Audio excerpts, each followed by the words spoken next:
Imaginei que uma frase dita na noite de Natal fosse capaz de destruir uma família inteira.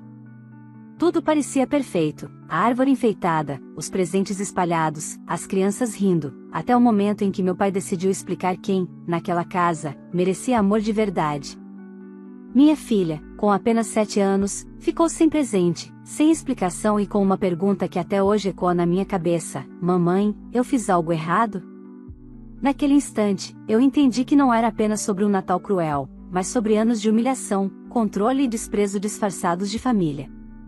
Eu levantei, peguei a mão da minha filha e fui embora sem olhar para trás. O que eles nunca imaginaram é que aquela noite seria o começo da queda de tudo que eles construíram. E eu faria tudo de novo. Olá, seja bem-vindo ao canal Histórias Surpreendentes. Curta e se inscreva nesse canal, aproveite e ative as notificações. Comente aqui de qual cidade você está assistindo, vou adorar saber e deixar um coração no seu comentário. Durante muito tempo, eu tentei acreditar que o problema não era comigo. Que era só impressão minha, exagero, sensibilidade demais. Cresci ouvindo que eu precisava me esforçar mais, ser mais ambiciosa, mais grata, menos o difícil. Meus pais sempre deixaram claro, mesmo sem dizer em voz alta, que eu não era a filha que eles esperavam. Essa posição já tinha dona, minha irmã, Renata. Bonita, segura, casada com um homem que eles admiravam, mãe de 2 meninos que pareciam ter nascido com lugar garantido no coração da família. Eu segui outro caminho. Virei professora, casei com Daniel, um homem simples, trabalhador, que nunca prometeu riqueza, mas sempre entregou respeito. Tivemos nossa filha, Lívia, e com ela eu achei que algo poderia mudar. Pensei, ingenuamente, que os meus pais seriam diferentes com a neta. Que todo aquele rigor, aquela frieza comigo, ficaria no passado. Eu estava errada. O Natal sempre foi um evento importante na casa deles. Tudo impecável, árvore enorme, mesa farta, presentes alinhados como vitrine de shopping. Era o tipo de Natal que impressionava quem via de fora. E foi nesse cenário perfeito que a ferida mais profunda da minha vida foi aberta. Naquela noite, eu já tinha sentido o clima estranho desde que cheguei. Minha mãe, Helena, mal falou comigo. Meu pai, Augusto, só se dirigia a Renata e ao marido dela, Marcelo, como se eu fosse apenas alguém de passagem. Lívia, com seus 7 anos, estava animada, usando um vestidinho simples que ela mesma escolheu. Ela acreditava no Natal, acreditava no Papai Noel, acreditava, principalmente, que era amada. Quando chegou a hora dos presentes, todos se reuniram na sala. Meus sobrinhos receberam caixas grandes, cheias de laços, brinquedos caros. As crianças riam, rasgavam o papel, comemoravam. Lívia olhava ao redor, esperando sua vez. Eu também esperava. Mesmo com um nó no estômago, eu esperava. Então meu pai pigarreou, com aquele tom solene que ele usava quando queria dar uma lição. Antes de continuar, ele disse: acho importante explicar uma coisa para as crianças. Papai Noel só dá presentes para os netos que são de verdade. O silêncio caiu como um peso. Eu senti meu corpo gelar. Minha filha continuou parada, confusa, segurando a barra do vestido. Vovô? Ela perguntou baixinho. Não houve resposta. Renata sorriu de canto. E então, como se não bastasse, ela soltou, com a voz carregada de desprezo: agradeçam por estarem aqui, porque nem aqui vocês deveriam estar. Eu senti algo quebrar dentro de mim naquele instante. Não foi raiva apenas. Foi a certeza dolorosa de que aquilo não era um mal-entendido, não era descuido, não era esquecimento. Era intencional. Era uma mensagem clara: vocês não pertencem. Lívia não chorou na hora. Ela apenas me olhou, com os olhos cheios de perguntas que nenhuma criança deveria precisar fazer. Eu levantei, peguei sua mão e disse que iríamos embora. Não esperei reação, não discuti, não implorei. Eu apenas fui embora. Naquela noite, enquanto dirigia pelas ruas iluminadas, percebi que aquele Natal não tinha sido apenas cruel. Ele tinha sido um divisor de águas. Meus pais, minha irmã e o marido dela tinham ido longe demais. E, mesmo sem saber ainda como, eu entendi uma coisa com clareza assustadora: a partir daquele momento, nada ficaria sem consequência. Essa história não é sobre perdão. É sobre limite. É sobre uma mãe que decidiu proteger a filha. E sobre pessoas que aprenderam, tarde demais, que humilhar uma criança cobra um preço alto. A noite em que saí da casa dos meus pais não terminou quando estacionei o carro na garagem do nosso sobrado simples. Ela continuou dentro de mim, latejando, ecoando no silêncio da sala enquanto Lívia caminhava devagar até o quarto, sem dizer uma palavra. Só quando fechei a porta atrás dela percebi que minhas mãos estavam tremendo. Mamãe, ela me chamou, já deitada, abraçada ao urso de pelúcia gasto. Eu fiz alguma coisa errada? Essa pergunta doeu mais do que qualquer frase dita naquela sala decorada. Sentei ao lado dela, engoli o choro e respondi com a firmeza que eu mesma precisava ouvir. Não, meu amor. Você não fez nada de errado. Nada. Nunca. Ela concordou, mas não parecia convencida. Crianças sentem quando a verdade é maior do que as palavras conseguem explicar. Beijei sua testa, apaguei a luz e fiquei parada no corredor por alguns segundos, respirando fundo, tentando impedir que o ódio tomasse conta de mim. Daniel chegou logo depois, ainda de uniforme, e bastou olhar meu rosto para entender que algo tinha acontecido. O que foi? Ele perguntou, já largando a mochila. Eu não consegui responder de imediato. Apenas sentei no sofá e comecei a chorar. Não um choro silencioso, contido. Foi um choro antigo, acumulado, de anos tentando ser aceita, de engolir humilhações em nome da família. Contei tudo. Cada palavra dita. Cada silêncio cruel. Cada sorriso disfarçado de superioridade. Daniel ouviu sem interromper. Quando terminei, ele ficou alguns segundos em silêncio e então disse algo que mudou tudo: eles passaram do limite. E não foi com você. Foi com a nossa filha. Naquela madrugada, quase não dormi. Revivi cenas da minha infância, pequenas humilhações que eu sempre minimizei. O presente melhor para Renata. O elogio que nunca vinha para mim. As comparações constantes. Eu tinha aprendido a suportar. Mas Lívia não precisava aprender isso. Ela não merecia. Nos dias seguintes, as mensagens começaram a chegar. Primeiro Renata.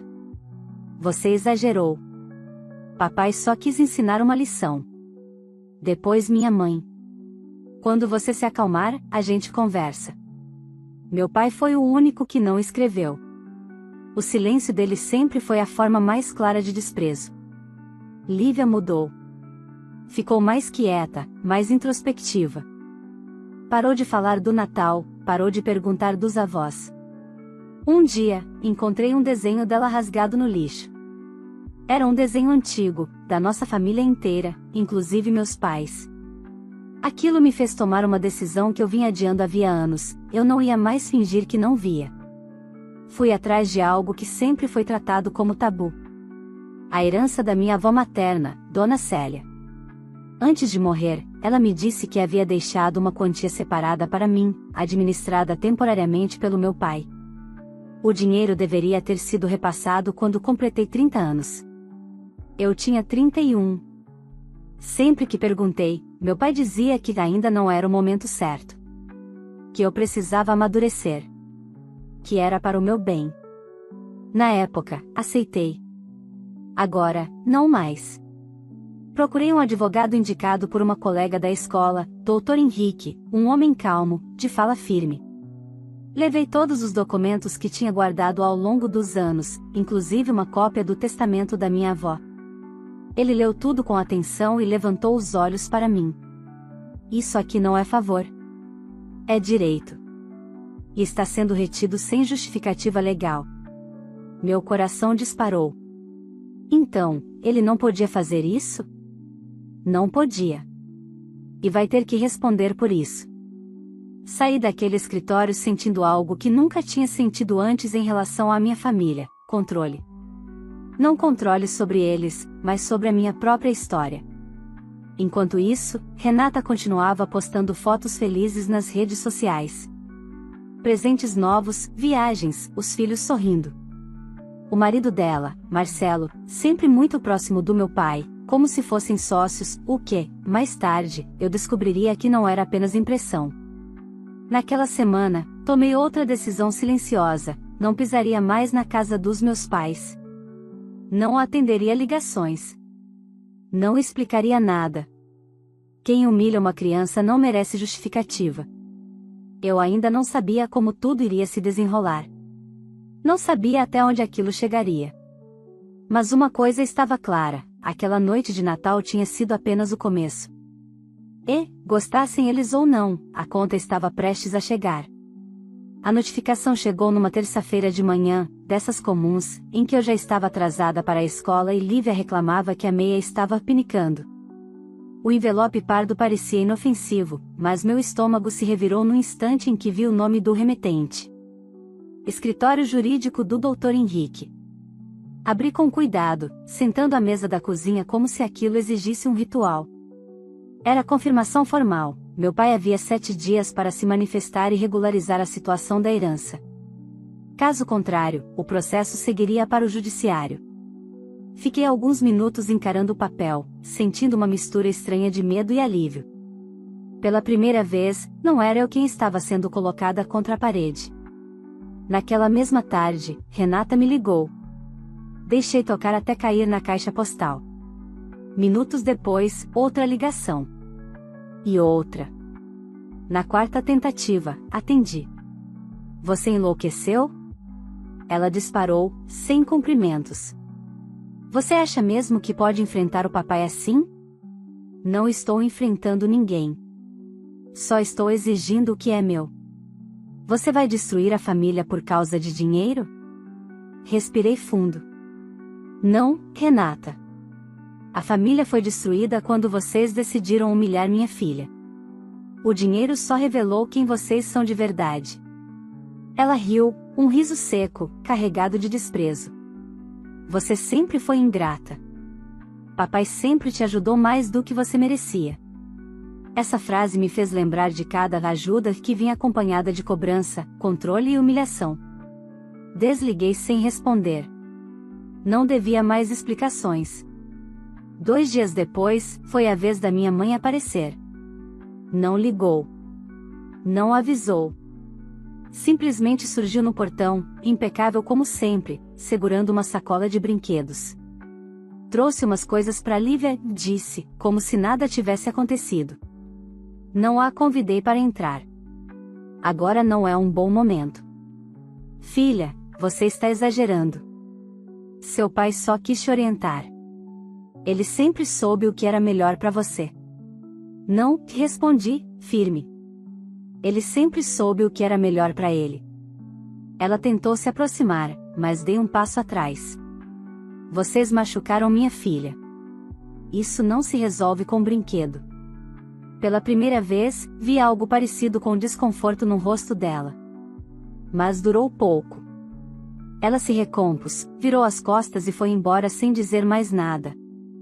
Lívia observou tudo da janela. Era a vovó? Perguntou. Era. Ela pediu desculpa? Balancei a cabeça negativamente. Então ainda não é seguro, né? A lucidez daquela criança de 7 anos me assustava e me orgulhava ao mesmo tempo.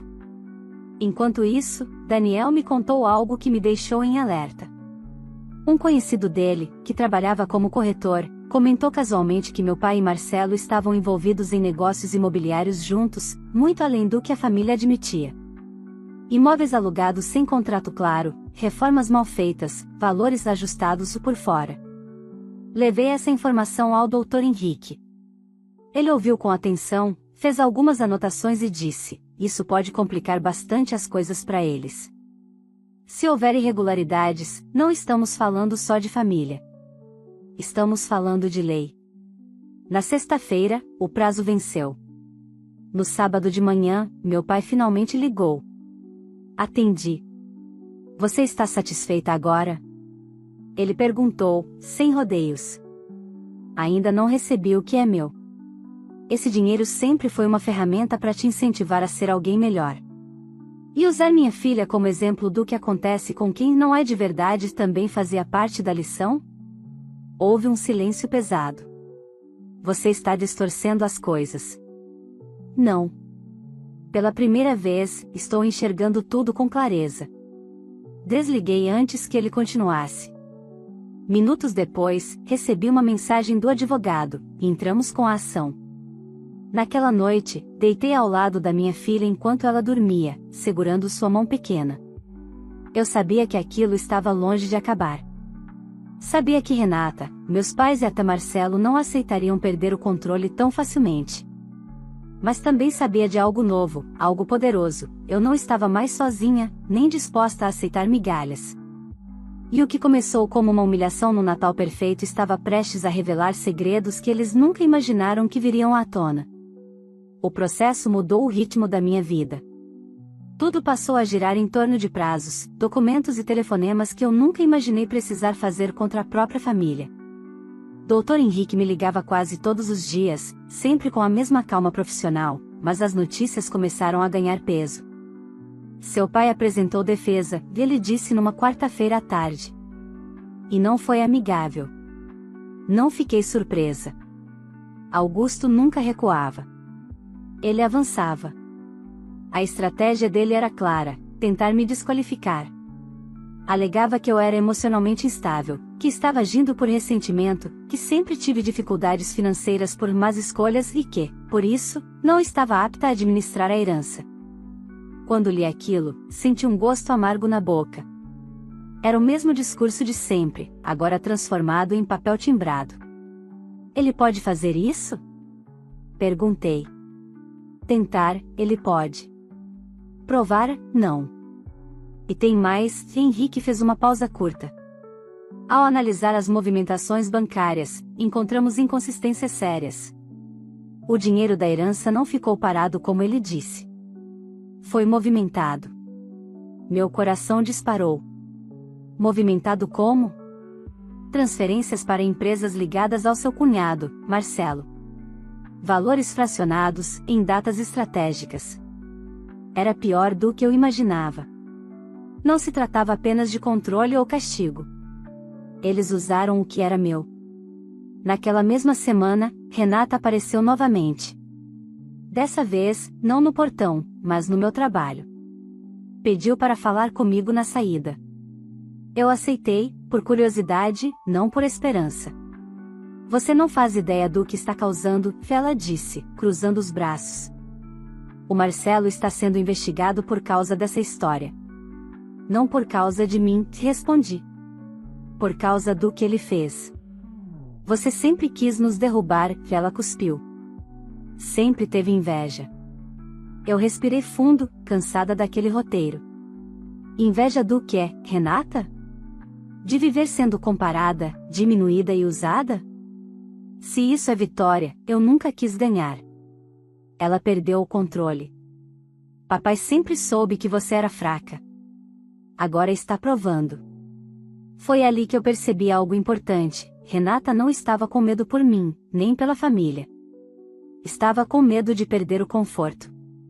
De perder o dinheiro, o status, a proteção. A conversa acabou, e eu disse: não apareça mais perto de mim nem da minha filha.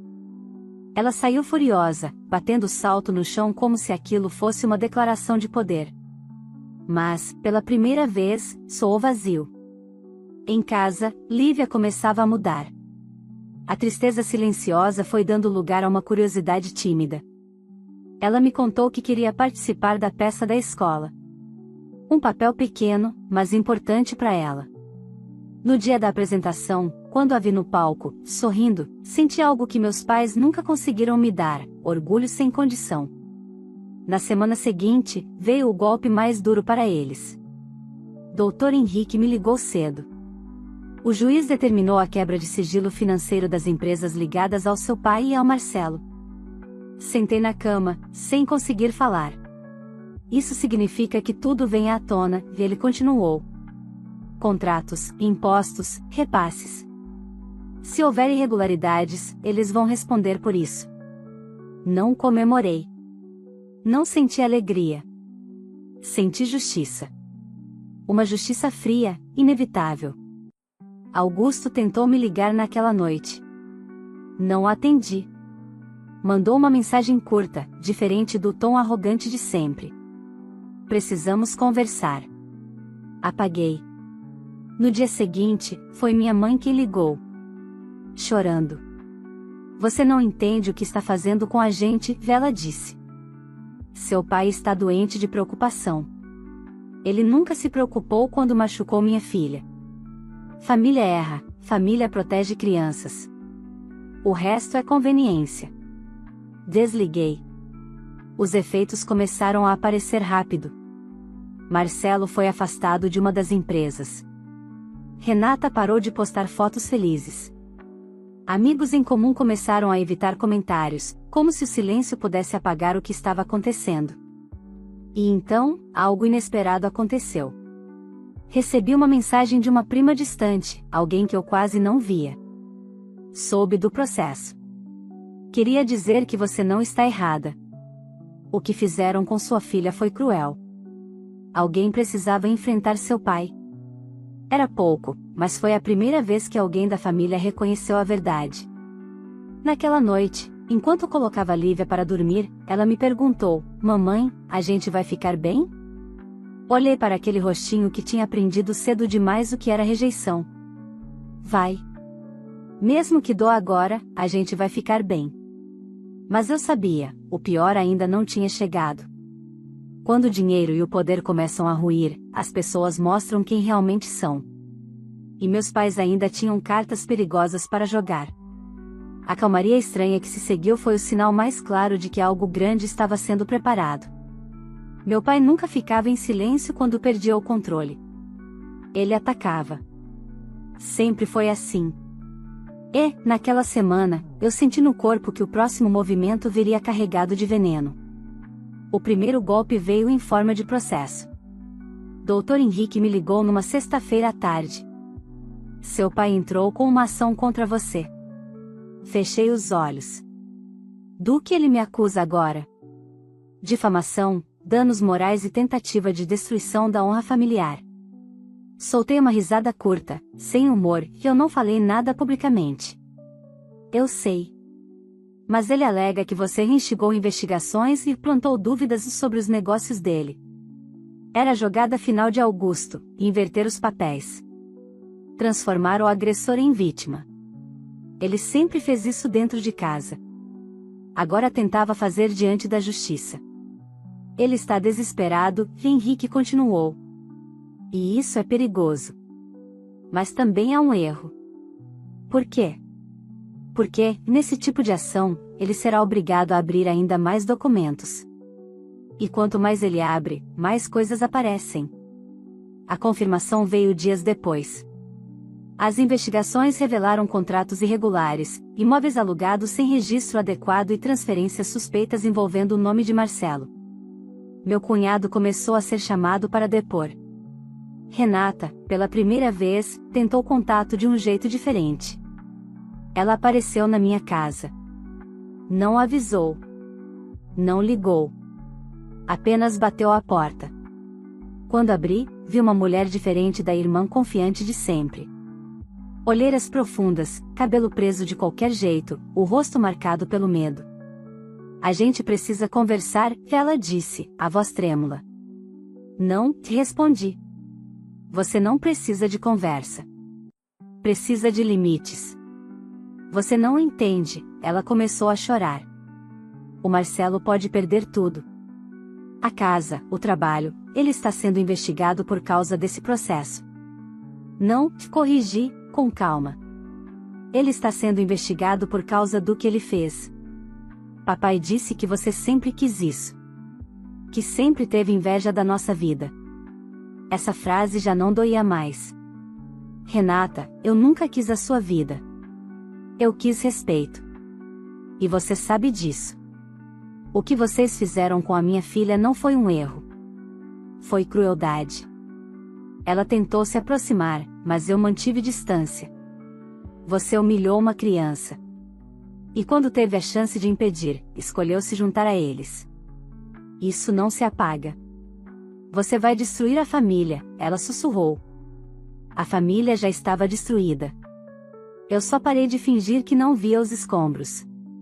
Fechei a porta. Minhas mãos tremiam, mas meu coração estava firme. Pela primeira vez, eu não sentia culpa. Naquela mesma semana, a justiça determinou o bloqueio de parte dos bens ligados às empresas da família. Meu pai perdeu acesso a contas. Marcelo foi afastado definitivamente. Renata começou a vender coisas para manter o padrão de vida que sempre exibiu. E então veio a tentativa mais baixa. Minha mãe me ligou chorando, dizendo que meu pai estava passando mal, que o estresse poderia matá-lo, que tudo aquilo era demais para um homem da idade dele. Você quer isso na sua consciência? Ela perguntou. Segurei o telefone com força. Eu não causei nada disso. Eu apenas parei de aceitar. Ele é seu pai, e ela é minha filha, respondi. E eu escolhi quem eu vou proteger. Desliguei. Lívia estava sentada no chão da sala, desenhando. Quando me viu, levantou o rosto. Mamãe, a vovó vai parar de brigar com você? Sentei ao lado dela. Não sei, meu amor. Tudo bem. Eu gosto quando a nossa casa fica tranquila. Aquilo foi tudo que eu precisava ouvir. O processo contra mim foi considerado frágil. A defesa do meu pai começou a ruir junto com a imagem que ele construiu durante décadas. Pessoas que antes o exaltavam passaram a se afastar. O respeito baseado em medo não resiste à luz. Eu sabia que o fim estava próximo. Não apenas do processo, mas de um ciclo inteiro. Um ciclo de humilhação, controle e silêncio. Mas antes que tudo terminasse, meus pais ainda fariam uma última tentativa. E dessa vez, eles tentariam algo que não envolvia dinheiro, mas emoção. A última tentativa deles veio numa forma que eu reconheci imediatamente: encenação emocional. Não havia mais poder financeiro suficiente, nem prestígio social para intimidar. Restava apenas o velho recurso que sempre funcionou comigo no passado: a culpa, cuidadosamente embrulhada em frases vagas e apelos dramáticos. Recebi uma mensagem curta da minha mãe: seu pai quer se despedir. Não sabemos quanto tempo ele tem. Por alguns segundos, a antiga versão de mim quase respondeu.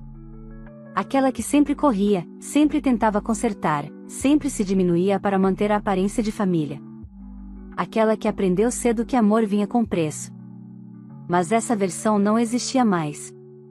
Olhei para Lívia sentada à mesa, concentrada na lição de casa, a língua levemente para fora enquanto resolvia uma conta de matemática. Ela cantarolava baixinho, segura, tranquila.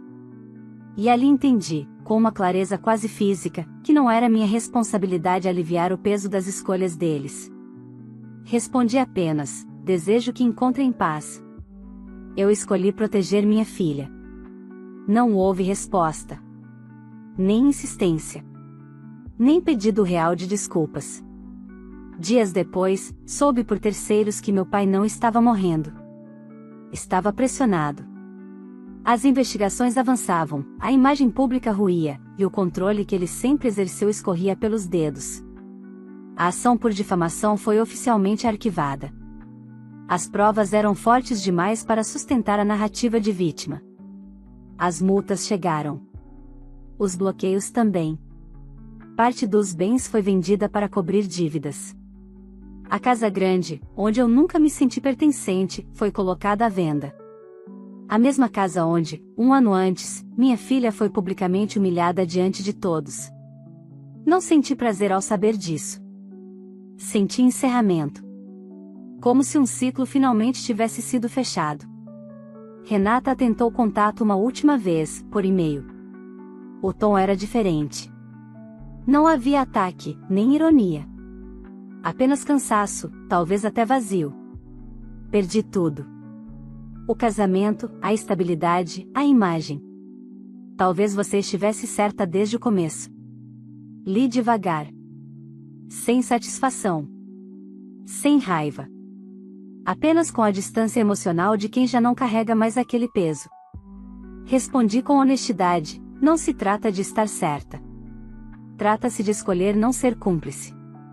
Eu escolhi minha filha. Desejo que você encontre seu caminho, mas ele não passa mais pela minha vida. Bloqueei o endereço em seguida. Não como punição, mas como limite. Limites que demorei anos para aprender a impor. O dinheiro da herança finalmente foi liberado por decisão judicial, corrigido e transferido. Não senti euforia quando vi o valor na conta. Não me senti vingada. Senti algo muito mais raro: paz. Usei parte para quitar dívidas, parte para garantir o futuro da Lívia, e o restante ficou onde sempre deveria ter estado, fora das mãos de quem usava dinheiro como instrumento de controle e manipulação. Lívia floresceu de um jeito que me emocionava todos os dias. Voltou a sorrir sem receio, a fazer perguntas, a planejar o futuro. No Natal seguinte, nossa árvore era pequena, torta, enfeitada com coisas feitas à mão e desenhos colados com fita. Não havia ostentação, nem comparação.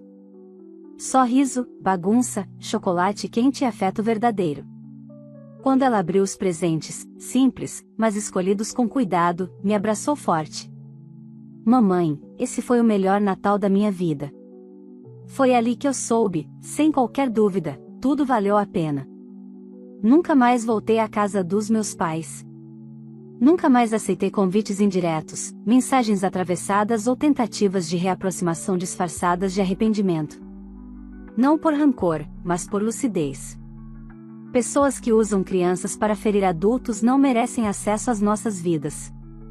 Hoje, quando olho para trás, não vejo uma mulher que destruiu uma família.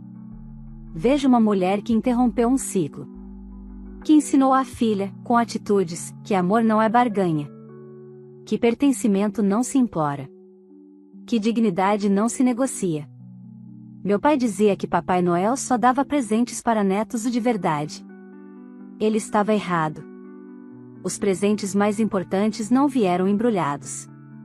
Vieram na forma de liberdade, coragem, silêncio saudável e escolhas firmes. Vieram no dia em que eu decidi que ninguém nunca mais faria minha filha se sentir invisível. Eu não reconstruí laços. Não perdoei por obrigação. Não voltei atrás. Eu segui em frente. E, ao fazer isso, dei à minha filha algo que meus pais nunca me deram, e que dinheiro nenhum compra: a certeza de que ela sempre será escolhida. Se essa história tocou você de alguma forma, não deixe esse sentimento passar em silêncio. Curta esse vídeo para que ele chegue a mais pessoas que também precisam ouvir que amor não é barganha e respeito não se negocia. Se ainda não é inscrito no canal, se inscreva agora, porque aqui a gente conta histórias reais, intensas e cheias de significado, daquelas que fazem a gente refletir sobre família, limites e coragem. Compartilhe esse vídeo com alguém que já passou por algo parecido ou que precisa ouvir essa mensagem hoje. Às vezes, uma história chega exatamente quando a pessoa mais precisa. E agora eu quero saber de você: se estivesse no lugar dessa mãe, você faria o mesmo? Você teria coragem de cortar laços para proteger quem mais ama? Escreva sua opinião nos comentários. Ah, e não esqueça de me contar de qual cidade você está assistindo. Eu adoro saber de onde vocês vêm e faço questão de deixar um coração nos comentários.